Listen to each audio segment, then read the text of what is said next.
Welcome to The Explainer. Today, we are diving into a really powerful philosophy for modern life. It's all about redefining our relationship with wealth, happiness, and success. It's a way of thinking that promises not just a better life, but one that's fundamentally calmer and, honestly, more joyful. Okay, let's just jump right in with a question. And it's one I think a lot of us feel deep down, but maybe don't say out loud. We're always told to hustle, to achieve more, to want more. But what if that constant, endless striving is actually the source of our stress, not our satisfaction? And that right there, that leads us straight into what we can call the unhappiness trap. It's that feeling, like you're stuck on a treadmill. No matter how much you achieve, the finish line just keeps moving further and further away.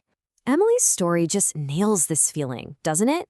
She thought happiness was some external checklist. Get the things other people have, make the money, wear the right clothes. But all it was a recipe for feeling constantly dissatisfied. A little bit of jealousy? Does that sound at all familiar? See, what this all adds up to is this conventional mindset that just keeps us trapped. It defines success by what's outside of us, turning happiness into something you have to get instead of something you can just be.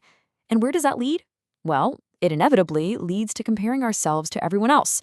And that just creates this nasty cycle of jealousy and feeling like we're never, ever quite enough. So now that we kind of get the trap, let's look at how people have actually escaped it. Because really, the best way to understand the power of shifting your mindset is to see it in action. We're going to look at some absolutely incredible real-world transformations from people who decided to try this new way of thinking. Okay, so imagine this scene. You're a fishmonger, it's a busy day. A customer who couldn't sell the fish she bought from you comes back, shouting, and literally throws the unsold fish back at you right there in the middle of the market. Now, the natural reaction for most of us, it would be anger, getting defensive, and just total conflict. But here's what's so amazing. Look at Vun's response. Instead of reacting with anger, she responded with what she calls joyful peace. She didn't absorb any of that customer's negativity. She just understood their struggle. And the result? The whole conflict just dissolved. And then, get this, another customer immediately came and bought all the fish. Her calm completely changed the outcome. And here's another struggle that's really common and often pretty painful. A long-term marriage that's just lost its spark. A couple living together like strangers, where real communication just stopped years ago. It's a situation that can feel totally hopeless.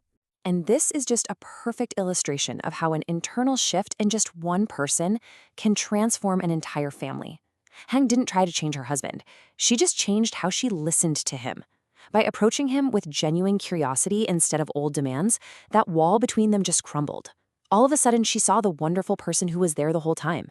And even her kids noticed how much she had changed. Incredible.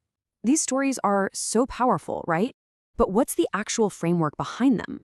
Well, it all starts with completely redefining what it means to be rich.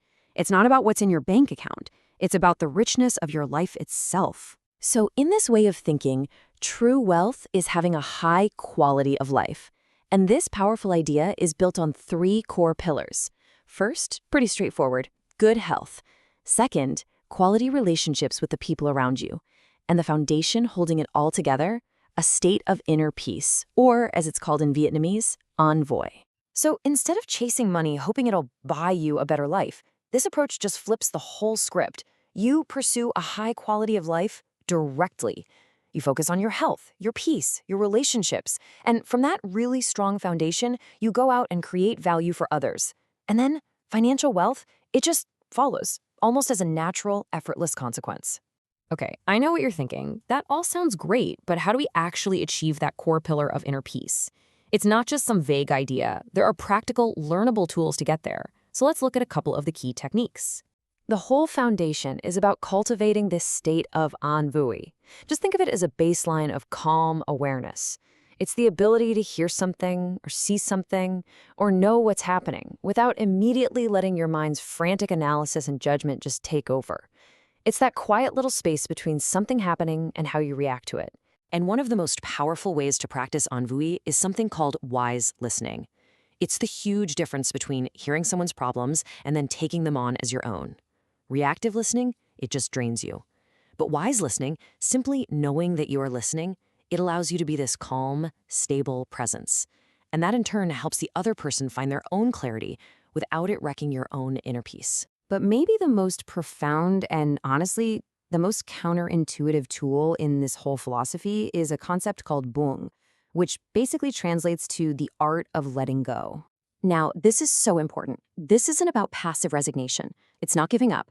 It's about a strategic release of our tight grip on outcomes. And here's the paradox. When you let go of your narrow personal ambition and you focus on the collective good, the community rallies behind you. When you let go of chasing wealth and just focus on creating value, financial support finds you. And when you let go of needing personal fame, institutions want to support you. It's amazing. You gain so much more by holding on less tightly. Okay, so we've covered the problem, that whole unhappiness trap. We've seen some incredible proof of transformation, and we've explored the core principles of a new way forward. So now, let's bring it all back to you and your first step. So to end our explainer, I just want to leave you with this one thought to take with you. It doesn't have to be some grand gesture. Maybe it's just letting go of the need to be right in some small argument, or letting go of a little grudge you've been holding, or maybe just letting go of the pressure to be productive for the next 5 minutes. What one thing, if you simply released your grip on it, could bring you a small moment of that joyful peace right now?